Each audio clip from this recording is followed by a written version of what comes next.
everyone, what's up? It's GleeCon, and I am here starting a new little tasty side project for us. It's something that I've kind of mentioned in a couple episodes over the past week or so. So we're gonna do this in place of my Patreon episodes. I'm gonna make these available for free on the channel. That's why you're able to watch it right now. This is going to be a once weekly episode we do where I try and do um, the same treatment that I give to Warcraft. I'm going to give to the Final Fantasy series, a series that is near and dear to my heart in some ways. In many ways, is even more dear than the Warcraft franchise.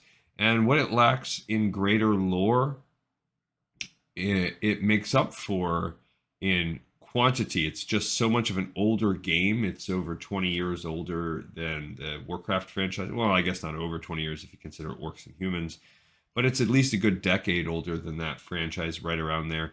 And there's just a ton of stuff. It also has a very different feel as it's Japanese in origin as opposed to an American endeavor. So there's just a different way that the Japanese gaming over the years has approached its large IP and the things that they surround it with. So the very first thing in the franchise is Final Fantasy 1. Now there's a lot of controversial ways that we can approach this, and I will discuss some of my reasoning as we go, but I just want to touch on some of the things right now. So first of all, one of the things that we're going to be doing as we go through this series and throughout is jumping where it's appropriate to discuss some of the other tie-in media. So one thing I'm going to do right now is I'm going to jump over to this page just to kind of give you guys a view. So this is a fandom site, Final Fantasy Wiki. Final Fantasy 1, if you were going to be like the craziest completionist ever, there are 16 versions of Final Fantasy 1. And the vast majority of these versions have nothing but quality of life and cosmetic differences. There are other things that we will discuss as we go.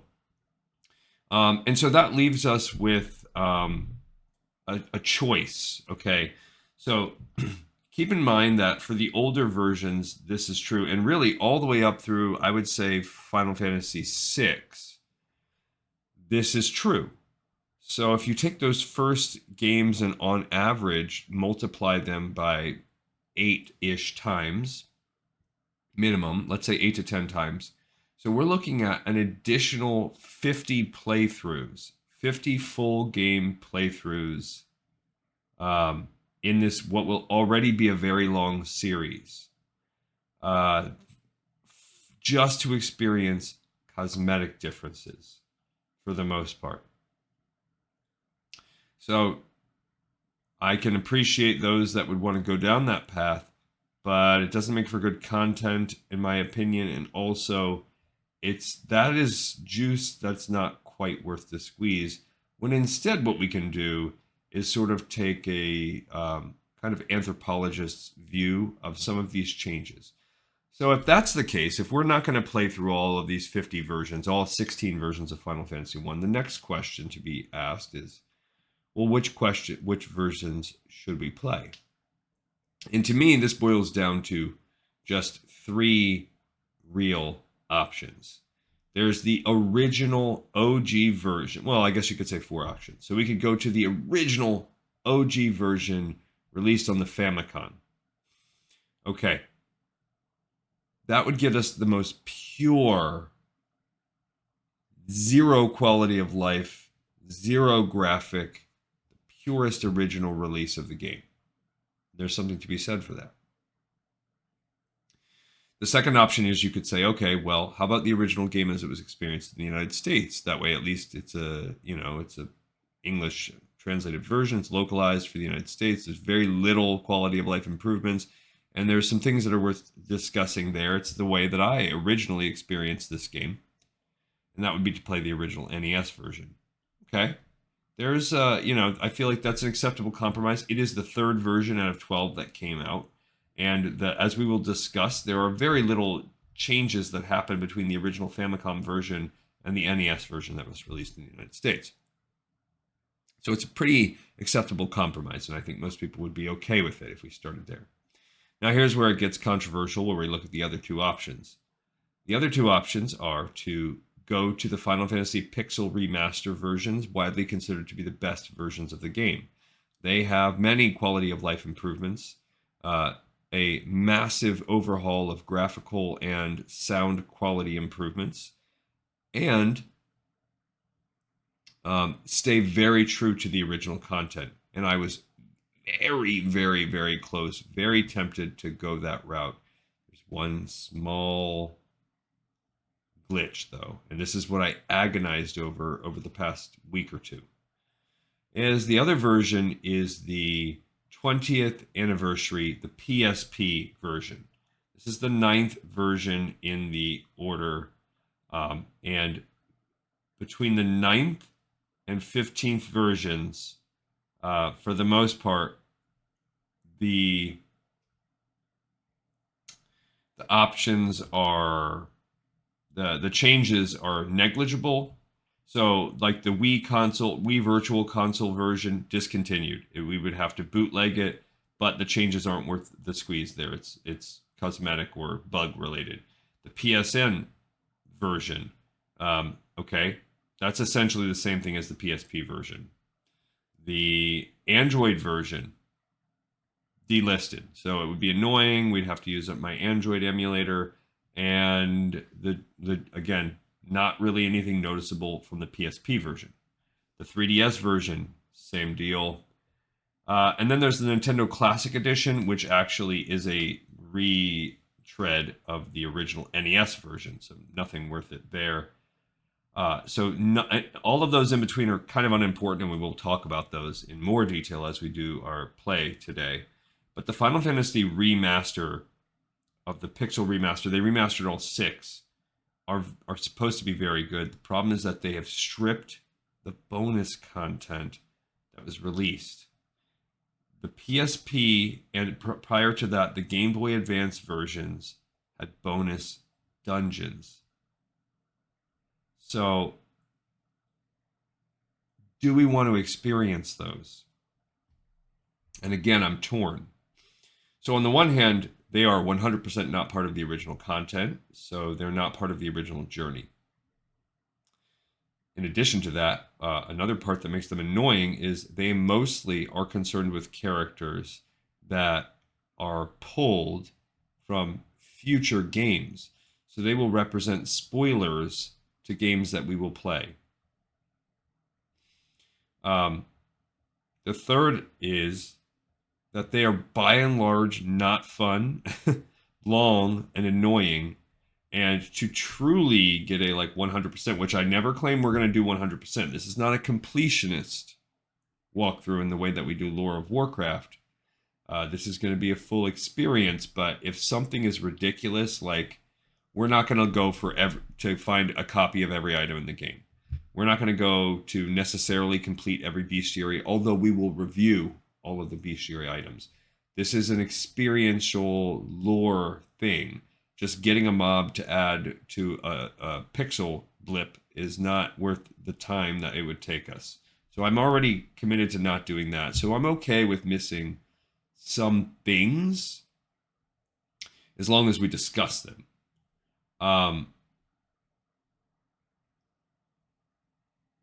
But these are full-on game modes that are never experienced in any other way. So we would be fully skipping a chunk of content. Doesn't matter. It's a kind of a side chunk of content. But then that begs the question, well, okay, well then do we play Final Fantasy VII Cloud Snowboarding game, which was a full game? Well, yes, we're going to play that. But why? It doesn't really matter. It's a game. So these are parts of the game, and I feel slavishly committed to making them play. A compromise, which I don't like, would be to play both versions, to do 2 playthroughs. But then, what's the point of playing through the first version? Because other than a cosmetic reskin, there's not really any difference. So while it's not perfect, while it is going to lead to some us not experiencing the game in its original 8-bit glory and all of the frustration that that entails. It will be allowing us to experience all of the content ever made, even if it's slightly asynchronous with some slight tweaks. But again, as historians, we will honor those tweaks by recognizing them and discussing them. And I feel like that's the best compromise that we can have for this journey. We will do the same thing with every single book related to the game. And if I miss anything in a chronological order, please, and you're interested in this journey, please mention that in the comments. Okay, so what we're going to do today is we're going to get started now. And then as we play through this game, and we get to the part where we will be grinding mobs, which will start today, we're going to take pauses during the mobs to do different things.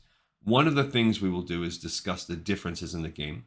The second thing that we will do is we are going to discuss some features in the game that come from a wiki. This is one of my favorite strategy wiki. I don't know why, I just like the format of this. We're going to be using this because this game can be very opaque, obtuse if we don't use it. And I will also be referencing this ever-growing spreadsheet I'm making. I'll link this in the comments. You know me, I love my spreadsheets. We're going to work on this. And you can already see some of the things I've mapped out. I've got us most of the way through 1997. We will play every side game in this franchise that is even related to it, including everything related to Kingdom Hearts, and including all of the weird things you can see. I already have the Final Fantasy Legend, which is the saga, the ones that are tied into Final Fantasy. We have them listed. And we have some manga that are only in Japanese. We're going to review those and see if we can find translated copies, or at least get the gist of them. Final Fantasy Tactics will be included in there. The companion books, later called the Ultimania series, we're going to go through all of those, and we're going to take our time and really marinate on these as we go through. We will also be looking at all of the soundtracks. So there is one called All the Sounds of Final Fantasy 1 and 2.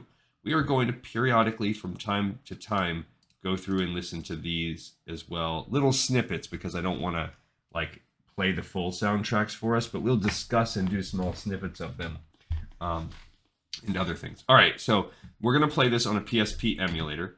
So we're going to go ahead and start right now. Let's watch the intro video. This was obviously not originally part of Famicom or NES. I believe on the PlayStation version and forward, this wasn't part of the deal. Okay, so we're getting our first view of anything in the game, and it's a crystal. That's all we know. So we're going to pretend from this point forward, we are going to pretend where we can that we have no knowledge of anything about this universe. Sun rises. We have a war here.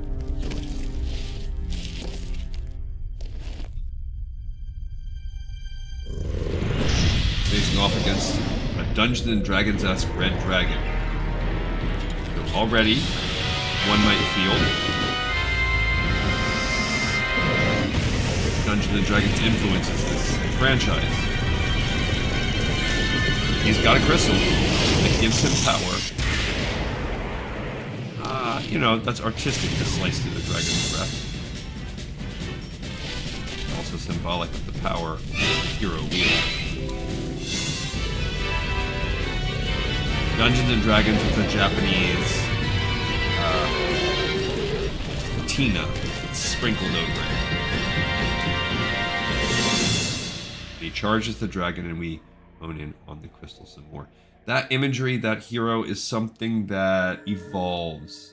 This is not how the game originally looked, obviously, and the art style is something that evolves as well. We're going to look at that too. Particularly this motif, the hero in the background. This is not something that originally started. They eventually adopt that, and we will talk about that when it occurs. Now we are also going to 100% use the benefits of an emulator by save scumming where applicable. Okay. We're going to start a new game. One thing, this is automatically a difference right here. You could not choose between the Japanese kana or Japanese. I believe Japanese kana, if I'm right, I have not studied Japanese, is the Japanese language using Roman characters. Not 100%. We're gonna speak English today because I don't speak Japanese. Okay, now as you can also see, the sprites are, in my opinion, I think they're hideous. I don't like them. They're more like what we are used to seeing, almost from a Final Fantasy Tactics standpoint, from warriors, thieves, white mages, black mages. These are the iconic. But I think it's important for us to look at, so, original Famicom Final Fantasy 1 classes. Let's look at some images of how they originally looked. Okay, so these are the class evolutions in the, that's not even the original, maybe? See, this is not the Famicom series. There we go. This is more what they would have looked like. This guy right here. We see Thief, Black Mage, White Mage. Red Mage, the Monk or / Black Belt. There's some other, and you can kind of see right here the difference. We will talk about how they have changed. Okay, this is the Steam Pixel Remaster, the newest one.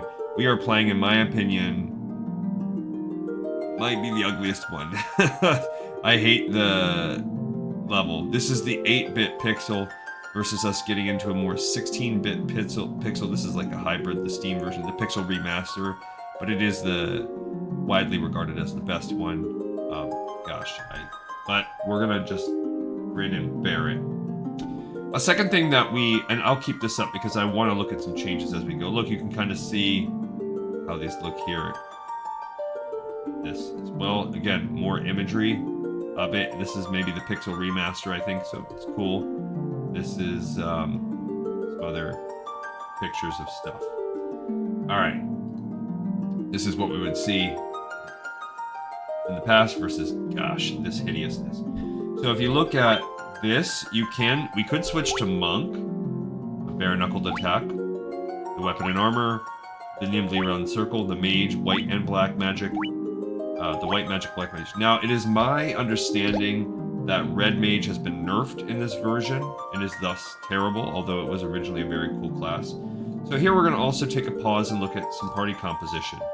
So before we look at the actual specifics, I want to look at party composition. So we're going to come back to some of this stuff and just look and see what some of the suggestions are. Although I kind of think, I don't even know what's going on. There we go, classes. Okay, so the game allows you to create these. We're going to look at this a little bit more. Okay, so I don't even care about pros and cons. We will get to that.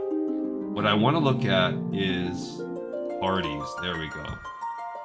So, there are balanced parties, physical parties, magic parties, challenge parties, and those are... Okay. So, the order from back to front, they're saying a good party consists of a warrior, a white mage,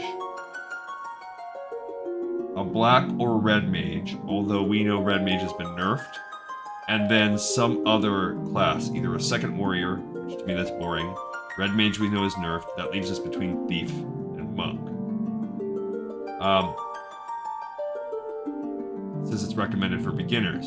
So based on that, so there's warrior, thief, white mage, black mage, overall 8 out of 10 class. Same thing if you replace your black with a red mage, very similar.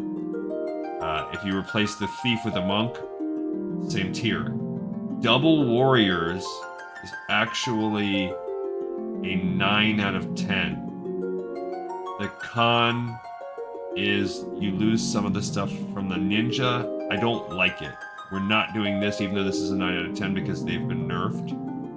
A 10 out of 10 is double red mage, double warrior. But in here, if notice it says with thief bugs fixed, black mage durability buffed, swap out some of these characters. Endgame options limited, and it's specifically NES, so that doesn't work very well. Physical oriented, we already see big drop-offs. I don't need to review each one, but Warrior, again, anything with Red Mage is gonna be nerfed for us. Triple Warriors and a healer, don't love it. Even though they are anything with triple Warriors, they are... Or a quadruple Warrior? Wow. Extremely monotonous gameplay, and healing becomes an issue. Nah. I think I don't even need to look at much more. Solo. Ultimate Challenge. We will review all of that stuff later. So, we will, I think just stick to the original format.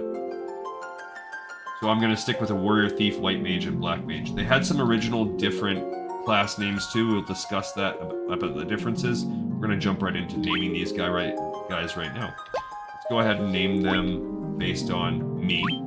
So let's see. We won't look. I think you can. Originally, you could only have 4 characters. I think these can have up to 6 now. So let's see. If I had. Let's see how. Okay, I can do 6.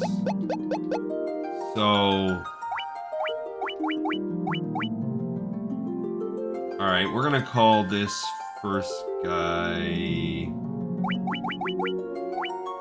Glee Man, and I'm gonna, because he's like He-Man, get it? But I'm gonna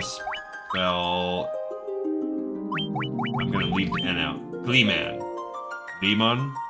That could be Gleeman, which is too close to semen for me. So we will go with Glee Man, but only one A. I mean, one E. That's like German almost. Glee Man. Nope, I'm taking that off. We're gonna just go ahead and be Seamany. Okay. Alright. This could be... He's a thief, so it could be the good old Gleecon. Because, you know, he's a con artist. Gleecon. And, okay, unfortunately, he's gleeking all over you. Alright, she will be Glee what? She's gonna be a healer. Glee heal, Glee touch.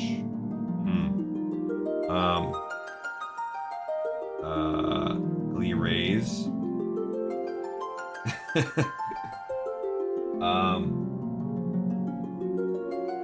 Okay, going off of that, we're gonna make it like a Glee raise, like a glaze. Like she's gonna be. We're gonna call her Gleezy. Love it. All right. I can't believe I haven't used Gleezy before. And then the Black Mage. Let's make.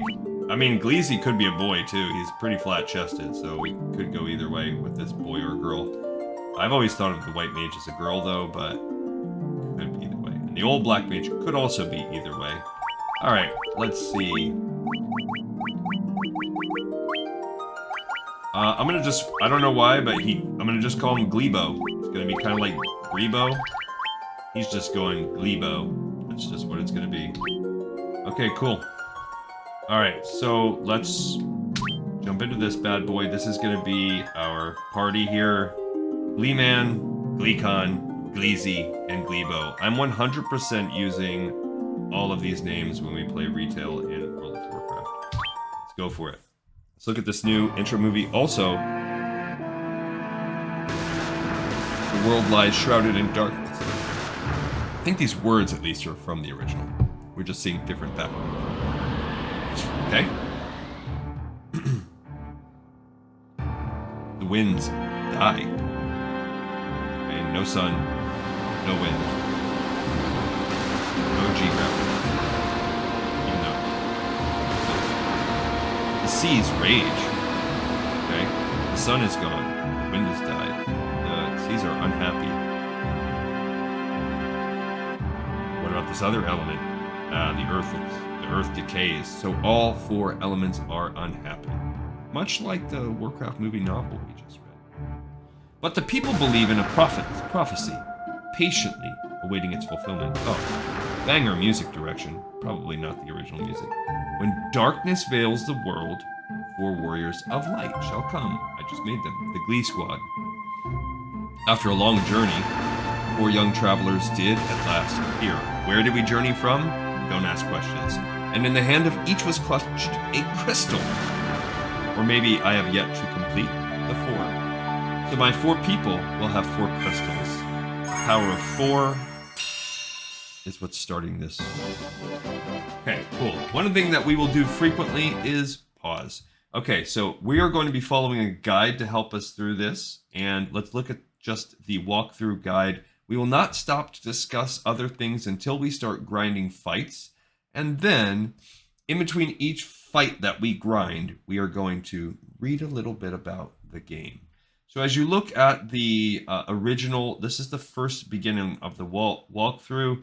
Here they restate what we just read, the prophecy foretold. Let's look at the first beginning.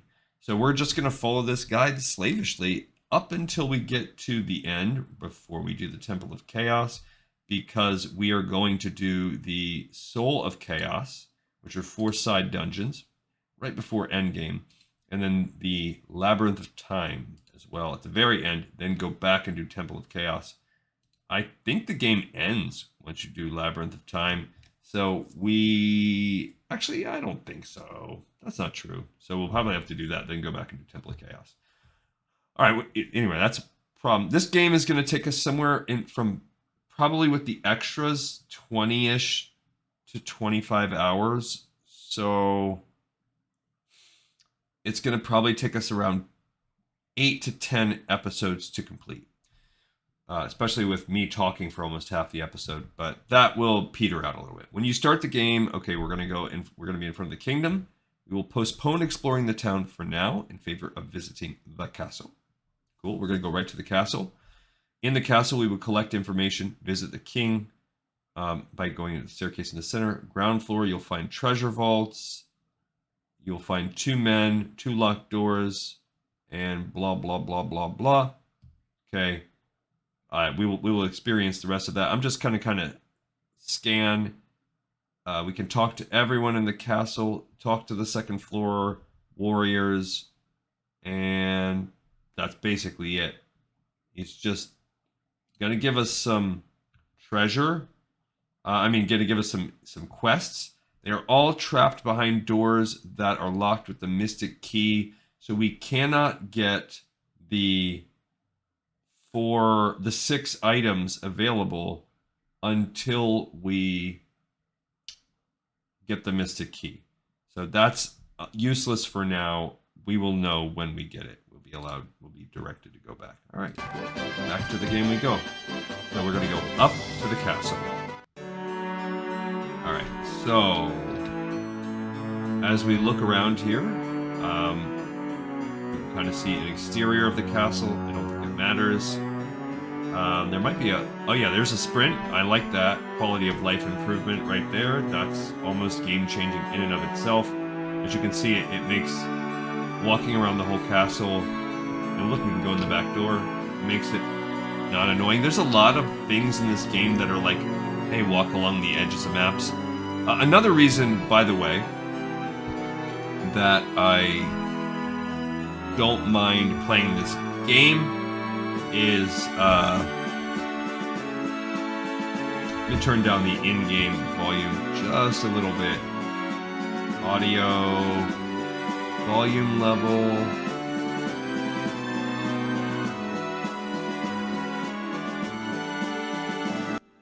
Whoa. That's too low. Okay, that's better. I just felt like the 8 was too loud. If you guys liked it originally, cool, we'll go back to that. But I have played and beaten this game many, many times. Many times. I have it on my phone on Android. I have played the remakes on PlayStation 1. I've played the Nintendo Switch or Wii version. I've played the original NES version. Like, I have played this game to completion so many times, but I've never played the Dawn of Souls. So that was another reason, like, I would be doing it solely for the camera. I don't need to complete this game again. I have it all ready to roll. Alright, so if you look, we can't get through there. My graphics are a little bit slowing. This guy says, the king is searching for the prophesied warriors of light. Those crystals? Could it be? Now we're going to discuss a little bit, but what we just saw right there. So yeah, we already have the crystals. Okay, right there you can tell. Here we go in this little dining room. The little princess. My sister. I want my sister. The dialogue, I think, has changed. Not in terms of its content, but we'll talk about that when we start grinding fights. What's this dude say? Her Majesty is overcome with grief. She shut herself in her chambers. Please try not to upset her. Too bad. I am Jane, Queen of Cornelia. Please bring my daughter, my Sarah, back to me safely. Why do you have green hair? So we live in a world where people have green hair? What's this dude say? The king is searching for the prophesied warriors of light. Okay, same as before. So people are letting us know there's a prophecy here. Okay, so we could go upstairs, but also... Can we get back here? Who's this dude? Garland was once the greatest knight in the kingdom, but power consumed him, and he lost sight of who he really was. Alright, so there's a fallen knight named Garland. A little bit of frame rate lag here. Probably because we're... kind of weird. Please save Lady Sarah. No, you green-haired freak. Nothing there. Okay, cool. I think if we want to explore what's going on back there, we're going to need to either go upstairs and wrap around, or we can go in this back door. Let's find out. I'm just exploring for funsies. Because why not? All of these people we will eventually address later. Nothing over there. There could be hidden doors, something. What's this guy say? Our ancestors sealed weapons within this treasure house 400 years ago. They then gave the key to the Elf King to hold until the coming of the Warriors of Light. So we're going to have to get that key from the Elf King if we want the treasures of this kingdom. The treasure house has been bound by the mystic key. Oh, please, you must rescue the princess. Oh, please.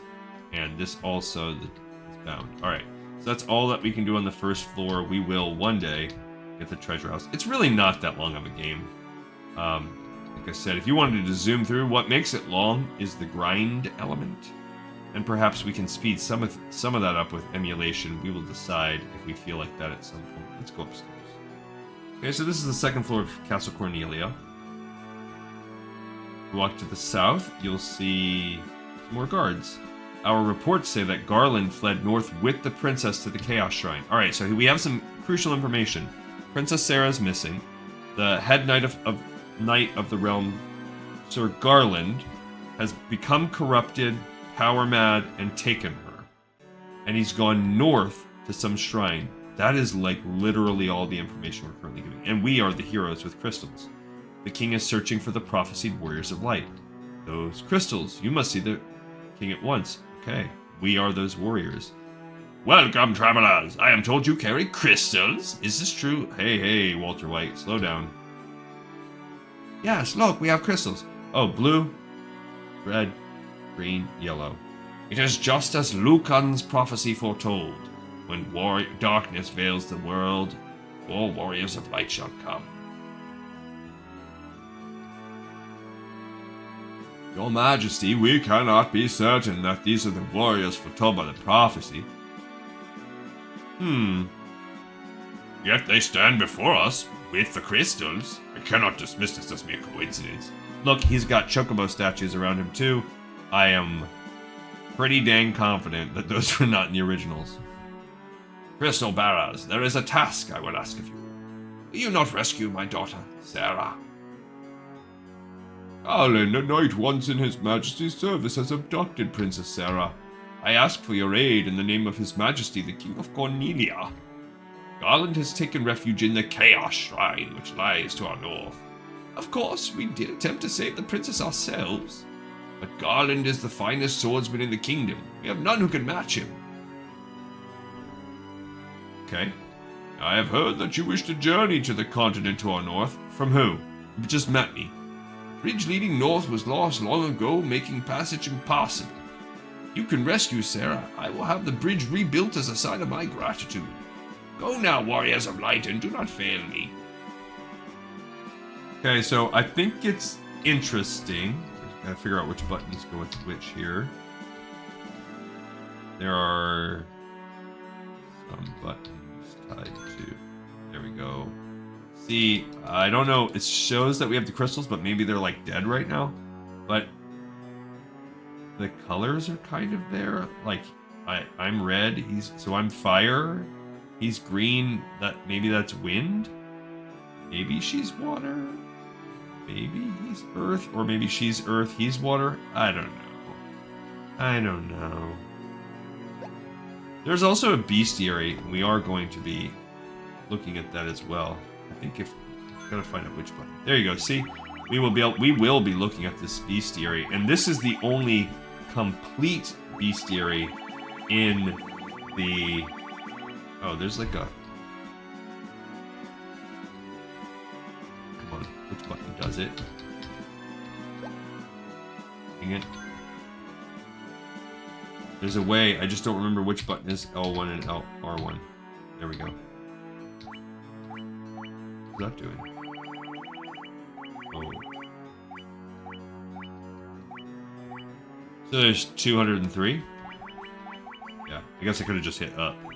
And this is the longest bestiary that you can get in Final Fantasy 1. Which is another reason why I wanted to play this version. It's the only... Now, we're not going to freaking get all of it, because to get all of the bestiary... I doubt it. Because to get the full bestiary, you need to beat the final Chaos Shrine thing 8 times. My understanding, it's a freaking pain in the butt. Alright, so that was it. We did that first part. We've explored the castle. So, let's go ahead and make a save state right here. Save state. Okay, and let's pause and look at the next part of the guide. So, if you look here, I want to open the image in a new tab because I want to zoom in.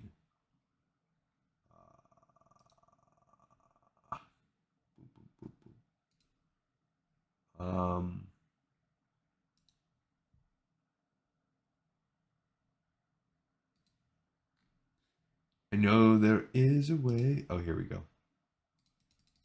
Why did I want to zoom in? So there's the treasures. They're showing. Those are the different vaults. Look at the graphics. That's ultimately, though, not the... This is what I wanted to look at. So this will get us a way to look at it, too. Look at this. They are kind of... I think they're more like dragons. And not chocobos. So they changed them from like golden dragons to chocobos. Okay, cool. All right, so the next part is visiting the actual town. What do we have to do here? So the first thing says blah, blah, blah, blah, blah. We can just go around and talk, so that's fine. We can only purchase 3 spells per magic level. Again, that is a little bit different. Be sure to purchase. So we're going to have 500 bucks. We want to buy the following things. So we're going to go ahead and equip ourselves with those. We're going to buy a rapier and chainmail, rapier leather armor, hammer clothes, staff clothes. We want to make sure we get cure, fire, and bolt. We also want to get Dia if we can. Sleep. Okay. And that's what we're going to focus on right now. But it does say we want to gain the money needed to buy all those things we just talked about. Head back to the inn whenever we're weak. And these are the shops. Things are cheaper. I think this is devolved down into a much weaker version of the game. I think it defaults. That's another thing. It's going to be an easy mode. I personally don't care. Like I said, I have nothing to prove. I've beaten the game so many times. particularly with. I don't know that I ever beat it like on the original NES, but I've definitely beat it with saves coming allowed on emulators. So, oh my gosh, this is so cheap. It's the armor that really makes a lot. We might be able to buy everything we need. But we'll fight goblins, wolves, crazy horses, and they have different names too. It says get us up to about level 2 or 3 to buy a few heal potions, and then we will head to the Chaos Shrine. So why don't we say we get ourselves to level 3? Let's be safe. It's not going to hurt us. But first, we're going to go into the town. Okay, so we're going to explore Old Cornelia. Hey, come here. I was trying to talk to you. Don't you be rude like that. Oh, I'm pushing the wrong button. Oh, I'm not. Should not. Oh, there we go. This is Cornelia, the city of dreams. See, look at the cloud graphic. That certainly was not part of the original. Here's the inn. So here are the beds. This woman. Please come in. We charge 30 gil per night. Would you like to stay? No. Please come again. And here's dudes. I think this is not part of the original, but maybe it was. I would be most happy to teach you about equipment. Would you care to listen? Yeah. Equipment can be split into 2 categories, weapons and armor. Equipping a weapon will increase your attack rating, so pretty simple system. And I don't think that system changes for some time. There are 4 types of armor. Shields, helms, gloves, body armor. Any armor you wear on your body, including armlets, is classified as body armor, so your arm counts as part of your body. Shields are held in one hand while helms are worn on the head. Remember that the weapons and armor you find won't do you any good unless you equip them from the main menu. Selecting optimal will automatically equip the strongest weapons and armor in your inventory. Cool. If you need to know about items, you've certainly come to the right person. As long as you're here, why not here? Eh? Yeah. It never hurts to carry a lot of potions, antidotes, and the like with you. Stocking up on items in advance will help you conserve your magic for the times you need it most. Now let's move on to sleeping bags, tents, and cottages, shall we? These 3 splendid items allow you to restore your HP and MP. You can only use them outdoors, though. In addition to these traditional items, certain pieces of equipment may be used as items as well. The only way to know if a given piece of equipment has a use is to try it out, so experimentation is the key. In the course of your travels, you will come across unique item types that are known as key items. Some key items have an effect when used in an important location. Okay, so that's like literally keys and stuff. I've been known to give quite a lecture on the use of magic. Have a listen? There are 2 schools of magic, black and white. White magic is comprised of healing and defensive spells, while black magic spells are of the offensive variety.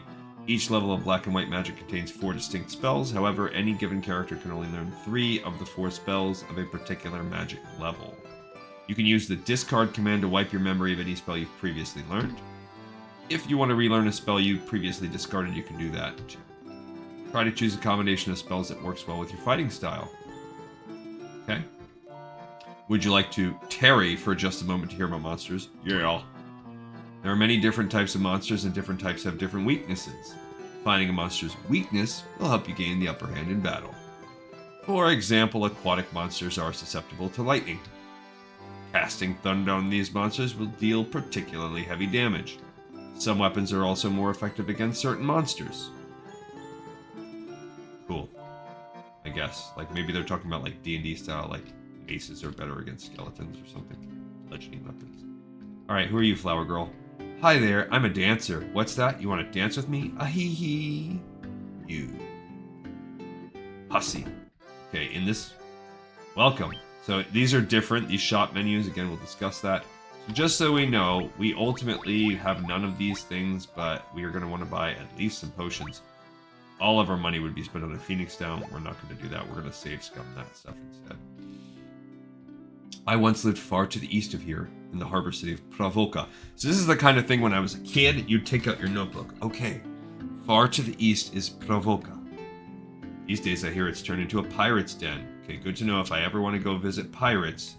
Pravoka, far to the east, where we would go. And it also just knows, hey, if lost, why not explore there? Please rescue Lady Sarah. Maybe. This looks like maybe the church. There are none in need of my services. Do not lose heart, brave warriors. It used to be I think this is where you would come to save. Cool music, by the way. Hey, soldier. The king truly believes in Lucan's prophecy that the warriors of light will come to save the princess. Okay, so if we... That's the prophecy? He knew the princess was going to be stolen? Restore the crystals to Grace. Okay. So, well, looks like you could climb inside, but you can't really. I'm coming back to this in a minute. Oh, please, you must rescue the princess. Okay, what's this dude say? Sage Lucan said something about finding the crescent moon, then he just up and left town. So we know there's that Sage Lucan guy who's a famous dude. He wants us to find a crescent moon. That's a note I would put to myself. Okay, let's start with buying weapons because they seem to be pretty cheap. Alright, so looking at the guide here. I guess, yeah, if we... Oh, look, I like that. Alright, so we want the rapier. And see, this is new. That wouldn't have been there before. Okay, we're going to buy the rapier. It has an attack of 9 and an accuracy of 5. I think some of these stats are new also. And I believe we want also another rapier. So he can have it if we had a second one. Only 8 gil, 2 weapons are crazy cheap. But I guess they were cheap before also. And then we want a hammer and a staff. So the nunchucks people can't use. The knife, they can use them, but I think we already have them. The hammer for old homegirl, I could use it, but she will use it. So that's the only weapon she could use other than... She already has a staff.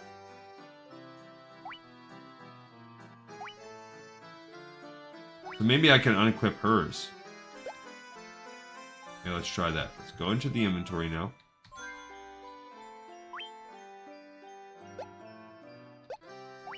Equipment. Okay, so Glee Man. We can bring his knife.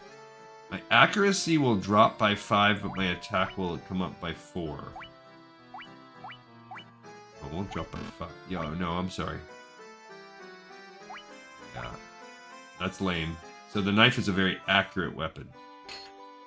But I guess the damage is better. Okay. I don't know how to do the R button.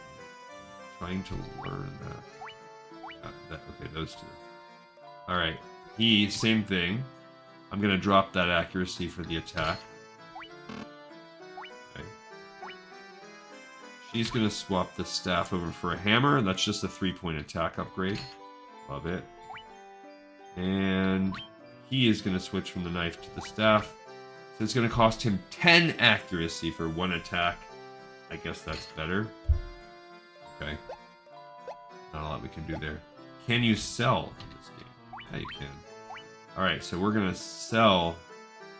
I don't know, maybe we just keep everything. Because I think now you can just keep everything. So maybe that is also will force us to grind. So if we go to sort, there you go. So everybody has the weapon that they need now. Now we're going to go over to armor. Welcome. Alright, so what did we say?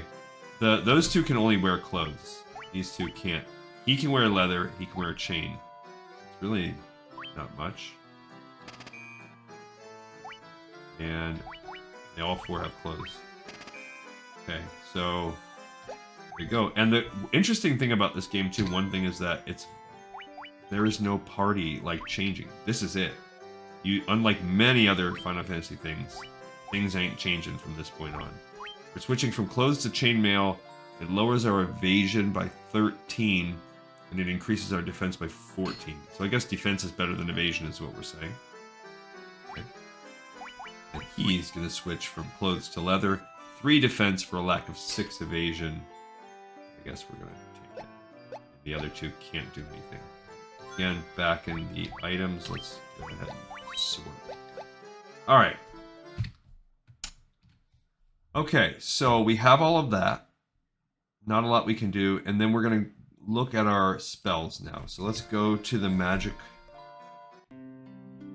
I'd say white magic is more important than black magic at this stage of the game. Alright, so you can only have 4. So if we look at what it said that you will definitely want Cure. You want possibly Diamond. For the Mage, you're going to want Firebolt and Sleep. And then the other one, it doesn't really matter. So, if you think about it, we are going to need $300 for spell casting. So definitely Cure, first off. Oh, you have to buy it for each person. Okay. Diamond she definitely wants. That's going to help us when we fight skeletons. Now, Protect or Blink. Blink only works on yourself, and it's your own evasion. Whereas Protect raises one ally's defense. I don't know that we will ever be using that. It doesn't say that you need to buy it.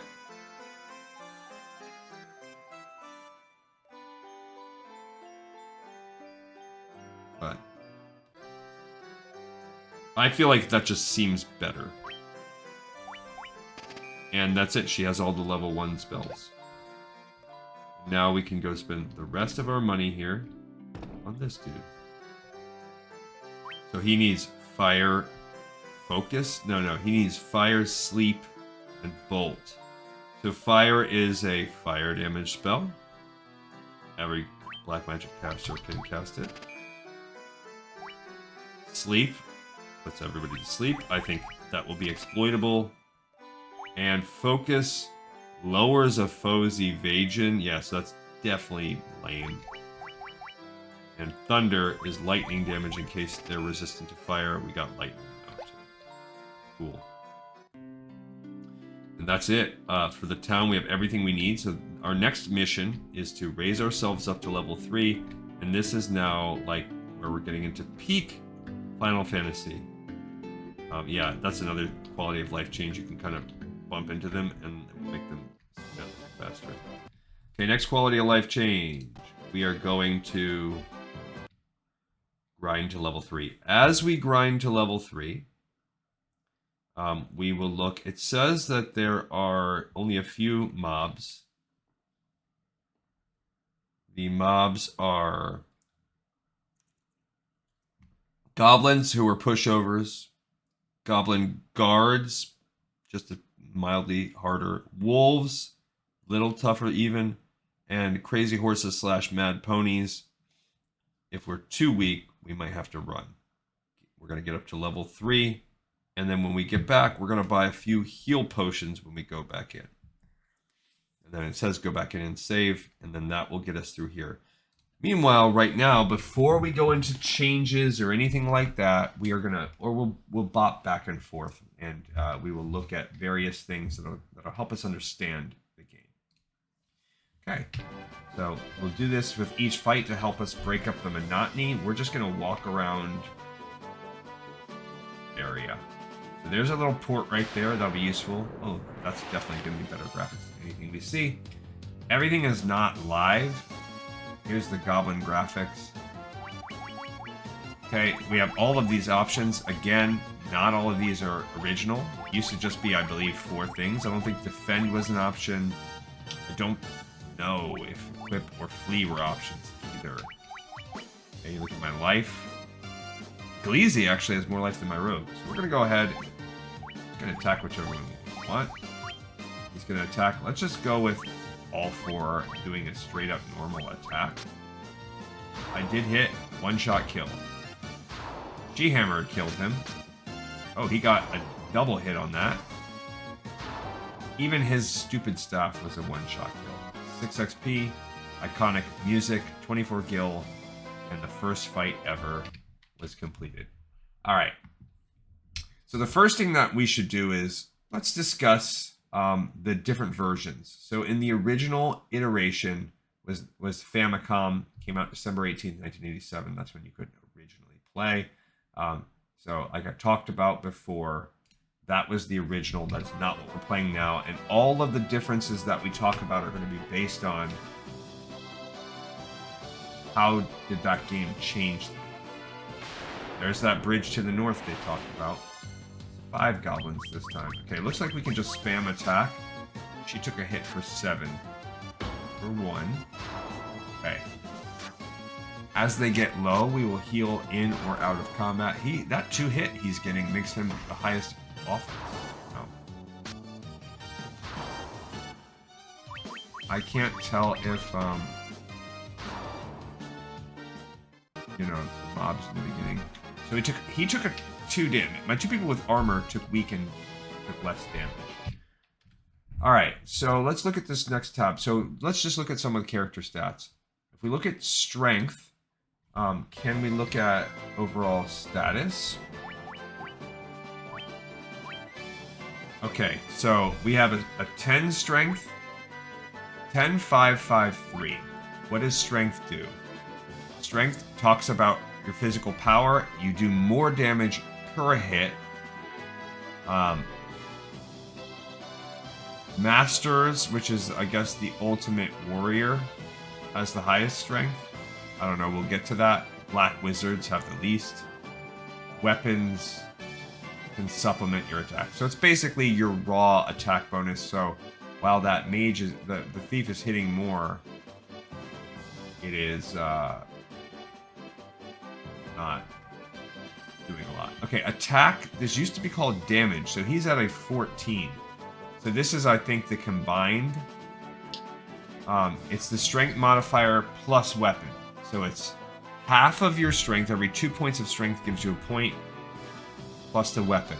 Except for monks and masters who have an extra bonus if they have no weapon, which gets stronger and stronger every time they level up.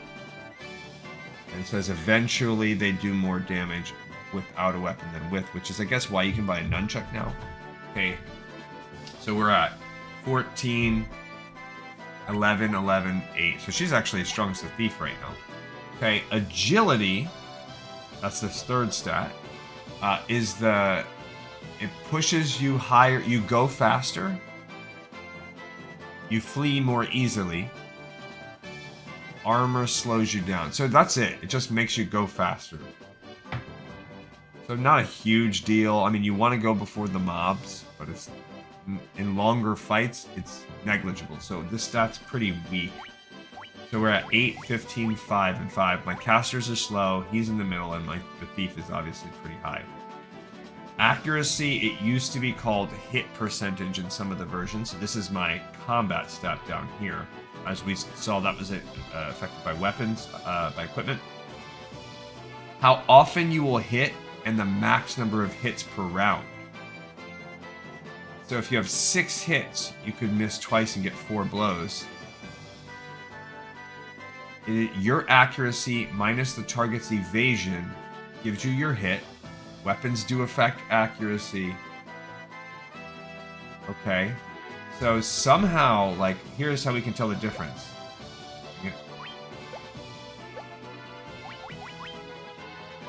Okay, so his accuracy is 23. His is 35, 10, 13. So we are seeing at 35 against goblins, he is hitting often. So I wonder what the exact rate is. When is that threshold where you can get up to 6 hits? So, whatever. I guess we will see. Okay, the next stat is intelligence. Intelligence, as you can see, is right here in the middle of our main Dungeons & Dragons style stats.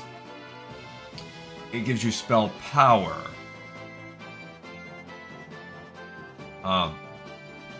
So that's it. It just means how much damage or healing are your spells doing, and even if you're using a staff, it affects it. So for instance, if we had Gleeman here using some kind of healing staff, his would be super weak because he has an intelligence of 1. 1 for the thief as well, and then 15 and 20 for the black mages. Alright, so defense is called absorb. That's down here. This is basically your armor. It's the Reduces damage taken from non-magic. Only comes out of your armor. You cannot have naturally higher defense. So his is a 15 because of his heavy armor. Leather's giving him a 4. And they both have 1 because he's just wearing clothes. Makes sense. Endurance used to be called vitality. Or actually here it's called stamina. This is your basically your inherent damage reduction. So it's not affected by equipment. So the two stack. It's necessary for them. Yeah, basically because of the low end. Let's see, he has a 15, 5, 8. She actually is okay. And 2, so he's going to be taking massive damage if he ever gets hit. Right now, he actually takes more damage than she does, which is also probably why she has higher hit points. Okay, evasion. Here we have it right here. It reduces the amount of damage taken from attacks. No, I'm sorry. The chance that they will hit you, but not counting magic. Armor reduces evasion. And shields have nothing to do with this. So just your percent chance of dodging, basically. So he has a 46%, 65, 56, 56. So that's kind of the trade-off. He takes a little bit more damage, but he has a better than average, like a better than not chance of dodging. And luck. This final stat right here, which is the last one we will talk about before we move back for a fight, because I've been talking my brains out today. But that will slow down as this game, as my videos pursue, like, or not pursue, persist. All right, so it says luck is a miscellaneous attribute. Its most important value is it gives you a chance to flee. Oftentimes the thief is part of this just because the thief's going to help you flee more. So luck is 8, 15, 5, 10. So I guess he will get a chance to flee, which kind of saves the whole party. One can flee. You can revive everybody else. So he's basically going to help us get out of jail. And it says it interacts with other stats, maybe like the crit and stuff like that. I don't think. Alright, cool. Let's do another fight, guys. And then we'll talk about some other changes. So far, we've just fought goblins. We've only fought a couple fights. Uh-oh, we're in the woods now. Do we have a different tile set? We sure do. More goblins. We should be able to kill all 4 of these. Okay, that guy... Ooh, he took... Yikes. So bad luck. 3 out of 4 get to go first. And they really hurt. Oh, they've really walloped on the mage here. That was a bad luck round. Alright, Gleeman raised a level. Got 28 more HP. Strength increase. Glee Khan raised a level. 25 HP. A strength increase. And a luck increase. Gleezy gained a level, 25 HP. More magic points from 10. 26. Intelligence increase. And Gleebo gained a level. 1 HP. That's 17 HP. MP. Intelligence up. Alright, so in order to maximize this, let's go stay at the inn. We've made a little money and we have no immediate needs for said money. Let's go ahead and stay at the inn. Okay. Pleasant dreams. Thanks.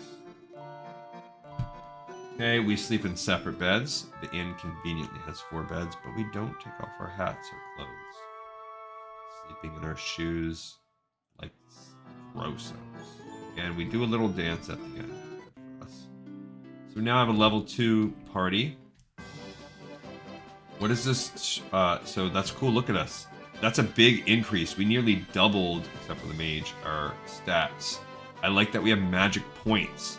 That's also not part of the original. Okay, if you look at our statuses, we're up also to 11 strength. He's up to 6. So attack 14, 12. His luck went up a point. And then their intelligence. It looks like it maybe only went up a point or so. Alright. Alright, so now we're going to look at the first change. So MSX2. I don't even know what MSX2 is. It is the first re-release of the game. It was so this game came out. If you look at Final Fantasy, the first iteration, 1987. Let's look at Final Fantasy 1 release dates. So if you look at, actually, you know what? We can go look at this list right here. I have it up. I got to go back to the Chocobo series because we'll be looking at that.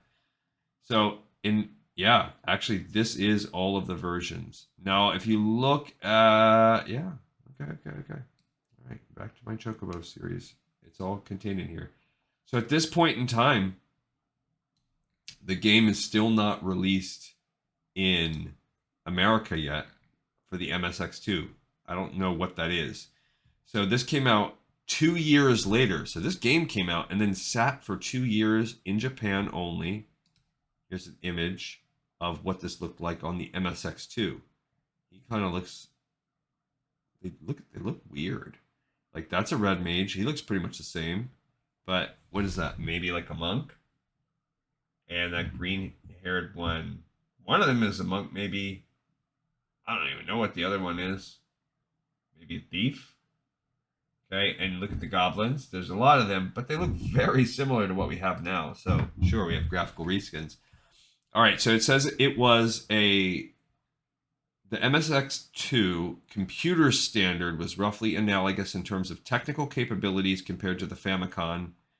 And as such, the MSX2 version of Final Fantasy is nearly identical to the original Famicom. While Famicom is an exclusive gaming console, MSX2 was generally used as a PC. So it's subtly altered to take advantage of being on a PC instead of a console. First of all, the format. This one came out on a floppy disk, probably instead of a cartridge, so it has 3 times as much storage. But for some reason that caused noticeable load times. That to me, what's the point of the storage? It does have minor but noticeably improved color palette. So better, like these weird hair colors we're seeing. So that storage allows brighter colors. Not anything graphical changed, but greater color variety. The save system, you have to take a separate blank floppy disk and save. And only one save per blank floppy disk.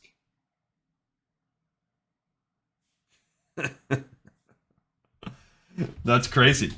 Just think about how the world used to be, guys. I was playing games in America in this age. I can remember this, although blank floppies, that's a little bit early. Like I did play with those, but like at school, I was in a computer class I had at school where we did like pictographic coding, like in elementary school and middle school. All right. The MSX2 featured more sound channels, and thus the music and sound effects were altered and improved. Several dungeon themes were changed, and these are exclusive. Only this version has these changes. So the Chaos Shrine and Sunken Shrine, which we'll get to. Chaos Shrine we're already going towards right now, were changed from the theme used to be called Chaos Shrine, changed to a theme called Sunken Shrine. Whereas the old version of the Chaos Shrine was changed. So basically they just swapped a couple songs there. Marsh Cage was changed from Generic Dungeon to a song called Matoya's Cave. Giant's Cave was changed from Mount Gulg's music to the Sunken Shrine's music as well. So they just swapped some areas. The Mirage Tower was changed from dungeon music to Mount Gulg's music. So they just tweaked some. Maybe those songs are a little bit more ROM or RAM intensive. The monk's unique attack and defense formula when using no weapons or armor in this version doesn't work. So him not using weapons and armor does not work. He gets no bonus from doing that, meaning he's essentially nerfed. So the monk was basically unplayable just in this version. So again, why would we play that version? I mean, not that we're having a monk anyway. The increased storage on the floppy disk resulted in increased loading through battles and more static movement.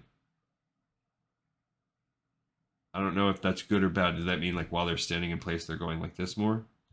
And random encounters is shifted. 7 tiles to the east and 6 tiles south. Meaning, in basically, as you're walking in certain areas on the map, you fight different mobs depending on where you're at, right? They're gonna find. I don't know. I don't think we have a map yet. I don't know how to look at the world map. I don't know. But the oops. So it used to be where. So basically, like, let's say this would be a forest mob right here, if that was a thing right here. Instead, this area, which is not in the forest, might actually make you fight forest mobs. So it's a slight glitch. That's the only changes. So overall, you get a pinch. There's that bridge. Can't enter it yet. You get a pinch better music and a pinch better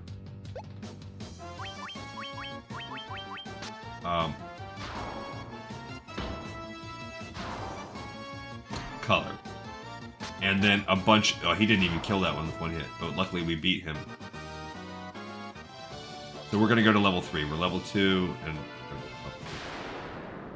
oh, we'll go ahead and fight 2 fights here. Why not? Discuss 2 things. So really, not a lot of. Oh man, he's getting these weak hits. He's lame. Now I'm gonna get hit with 2 goblin hits. I only took 1. My thief took another. Nice. He does have that nice single damage hit. That's pretty good. Okay, cool. All right, so let's look at a couple things here. If we look back to our guide,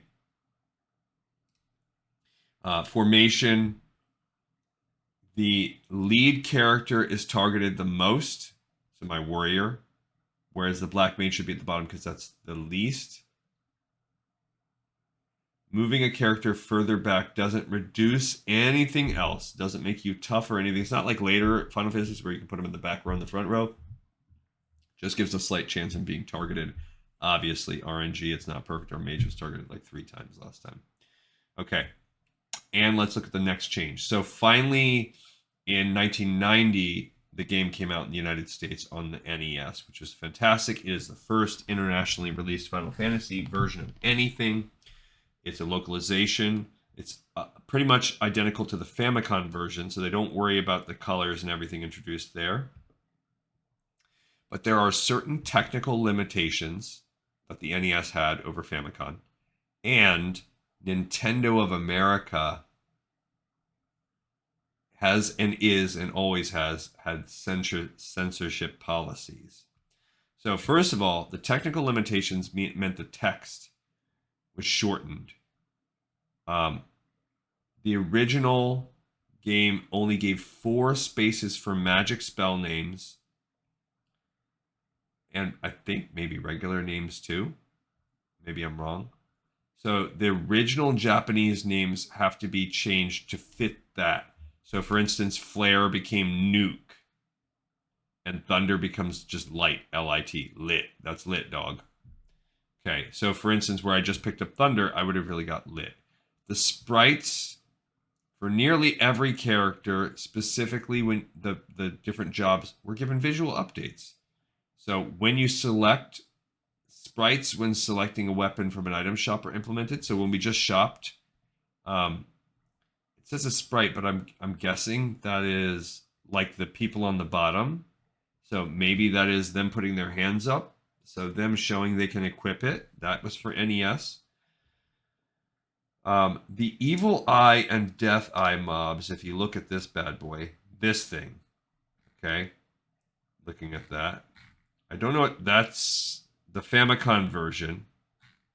And this up here is like maybe the Pixel remaster. So these guys were given a new... That's what they originally looked like, and they got shifted more to something like this. Evil Eye. And the same thing could go for the Death Eye. I'm pretty sure that's just a coloration palette change. Yeah, look at that. So that was the old school. So I mean, the graphics are better. But they were changed, and the name was changed because they originally were called Beholder. But they were worried, or they were straight up told, copyright infringement would be an issue. And so they changed them from those names. Also, Medusa and Earth Medusa, the two skins of this is the original, or maybe not even. They originally they look like this, but somewhere it's kind of hard to see the original. Let's see if we can, the Famicom. So if you see right there, and then we go to our zooming in to be really weirdos here, her boobie is out. So that little color scheme right there was enough for Nintendo of America to be like, no. And so they put the top covering it on all the other versions. And ever since then, those versions are like that. Okay. So that's another slight change in the United States version. Also, random encounters on the last floor of the Chaos Shrine. What is the Chaos Shrine? Is that what we're about to go do? I think so. Yeah. So on the final floor of the place we're going, there's no more random mobs. Cool. And the Flying Fortress is significantly adjusted to increase the chances of War Mech appearing. Everything other than that original Nintendo gives you less War Mech. So this thing, which was a crazy strong super boss, arguably the first super boss of the Final Fantasy series, he has a 1 in 100 chance of appearing, except in the Nintendo version, where you will see him much more often. And the Nintendo version is the one I remember, because I remember this guy appearing a heck of a lot more than a 1 in 100 chance. So those are our changes for Nintendo. Let's go back and do a fight. We're getting close today to being at the end of our episode. It's okay. Oh, here's the crazy horse where they said this might cause us to run if we get unicorned to the face. Oh, why would you do that? Okay, we did kill it. Okay, Gleeman gave the level. HP up by 4, agility up, and stam up. So he's gonna go faster. He will take less damage. He has a greater chance of running. Gleecon, but he only gets a little bit more life. Gleecon raises a level. Gets a pinch more life. He goes faster. That's it. Gleecon raised a level. Pinch more life. A little bit more magic points. Takes a little bit less damage. And Glebo gained a level, 1 more HP. Oh my gosh. A pretty moderate amount of MP. He goes faster now. And he's better at running. Alright, we're going to now go back to the castle. I mean, not to the castle, to the town and heal. Because we're ready to go on to the Chaos Shrine. Okay? So, we will... to level 3. That was my goal. Get us to level 3. I mean, this is a much easier version of the game, I think. We're going to talk about one more thing in the guide. And that's probably where we're wrapped today, because it's a nice wrapping point, ready to go to the Chaos Shrine. So we spent a lot of time talking about different things. And that just is what it is. That's just where we're going to go today. Okay, so I'm going to save state on this bad boy, and we'll do one last little talk, which is to just talk about things that we know about being in battles. So we'll review that, and heck, when we come back, we'll talk about the... Actually, we'll do this short little one too. All right, so in combat, you're presented. Let's see, you're on the right, enemies on the left. They'll step up one by one and get your orders. and then you or your enemies all need to be defeated. Or if you're completely incapacitated by status ailments, you are you just get to keep going for free, or they do, until someone recovers. Game over if everybody dies. So attack makes you attack with your weapon or your fists. Magic, you can spend your spells. We haven't even cast one yet. Items. So some items can't be used unless you have battle support option enabled. So we have to make sure we have that if we need it, because I don't mind doing that. Spells that can be cast from equipment, use the equipment, because there's certain items that will let you, like a healing staff that lets you heal with it in battle. If you want to go to the top of the item, you press up and you can just select it even if you have it equipped. Equipment allows you to change your equipment in battle. Multiple pieces can be switched in one round, and changing equipment doesn't forfeit your turn. So you can just keep swapping out if for whatever reason you wanted to. Character that chooses this command to flee will attempt to run away. If he succeeds, everybody escapes. So you could just like keep having the thief try to flee if you wanted to. Tactical observations about fleeing.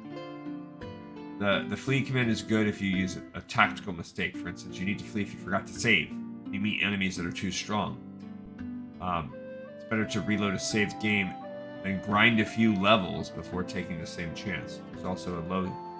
Another example is just to keep fleeing to get to a boss faster. The enemies in the next area will be too strong. The time that you spent escaping weak enemies will be spent grinding later. But chance of whether to run from battles or fight to the end and reload depends on your playstyle, but it is inefficient and risky compared to grinding sufficiently and being prepared for the changes in each zone. And that's what we will do. We will overgrind.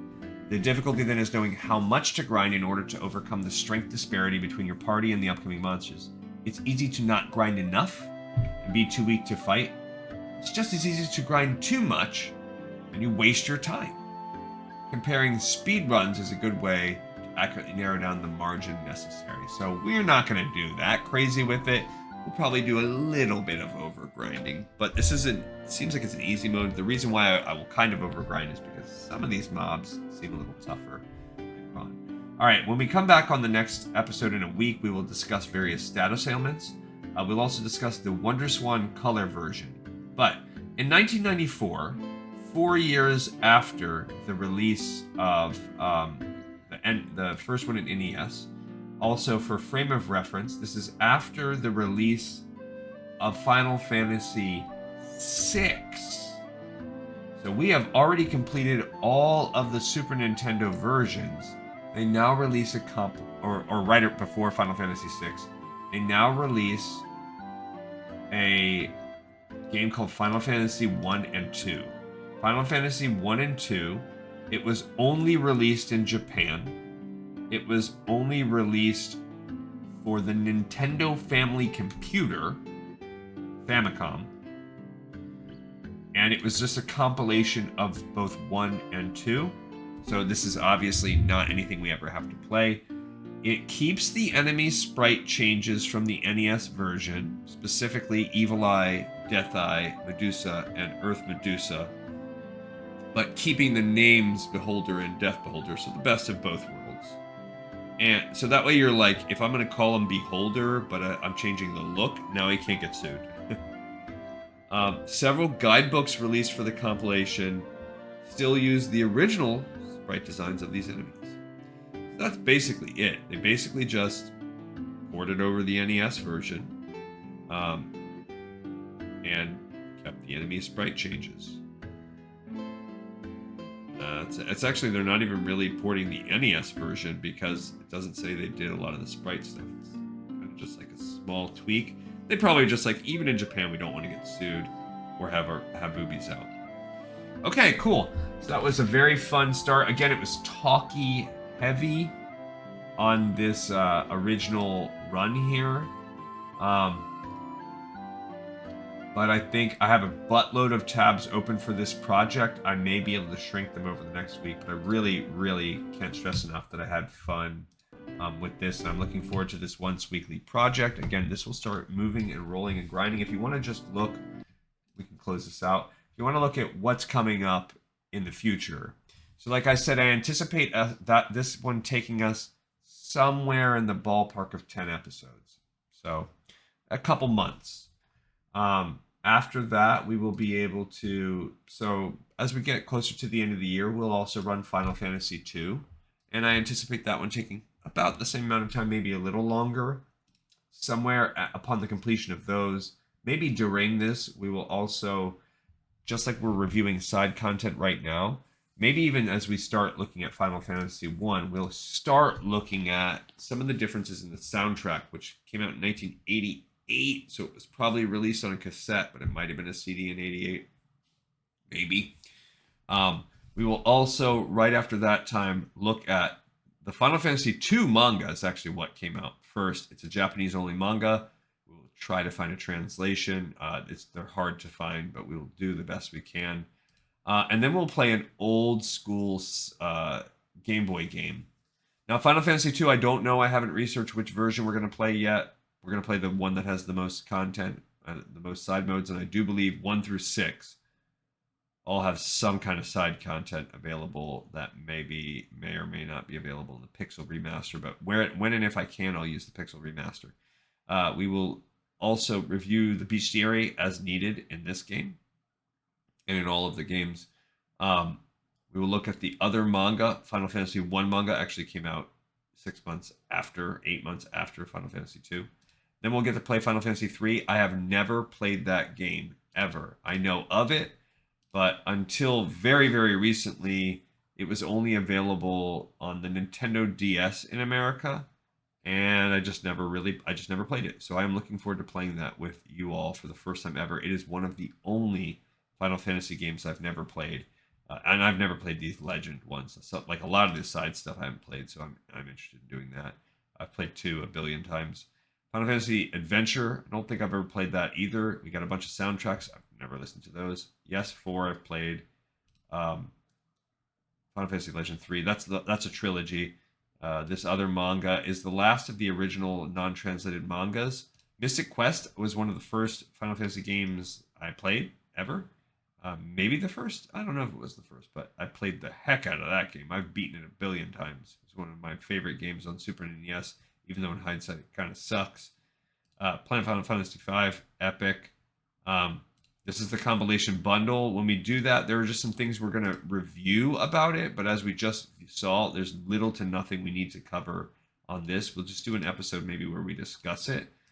Legend of the Crystals is a show we will cover. Some more soundtracks, and then 6 and 7 are back to back. Holy cow! There will be a point in time when we're playing Final Fantasy 6 and 7 uninterrupted back to back. That's going to be glorious, time consuming. So unless this gets sped up because of fun here and there, this is the project that's probably going to take us years just from those. We then have the Ultimania books that will start, and like I said, the Tactics and all side franchises. It's Final Fantasy Tactics, by the way, even more so than World of Warcraft. I don't know. It's tough. World of Warcraft, actions speak louder than words, and World of Warcraft has taken me. I've never spent more time with a game, but absolutely second place is Final Fantasy Tactics. That game is near and dear to my heart. I played it. It's probably the only game I ever, like, insane man 100% completed. Like, I didn't just find every secret. Like, I've took every character in the game and maxed out every job they could have, got 99 of every item you could have. Like, I did every possible thing you could possibly max out just by playing over and over and over again that game. And then once I accomplished that, which was 20 years ago, never touched the game again. So, on the one hand, I burnt myself out so much in that game, I'm almost scared to play it. On the other hand, I haven't played in 20 years, and it's arguably my favorite game of all time. All right, everybody, thank you for joining me. I hope that you like this. Tell me what you think about this episode if you're excited for this, and don't worry, Nothing will. It's not going to slow down the World of Warcraft content at all. All this is going to do is replace the Patreon. So for the few of you that were out there that were visiting and checking up on me on Patreon, I appreciate that. There's no like nobody out there is paying me a monthly fee or anything, so I'm not worried about anyone losing funds over this or not getting the bang for their buck. But I'm just going to start providing you a side project for free. All right, everybody. I'll see you guys on the very next episode of Lore of Final Fantasy. This episode, should I even have a new sign off? Is this one still in the pipe? 5x5?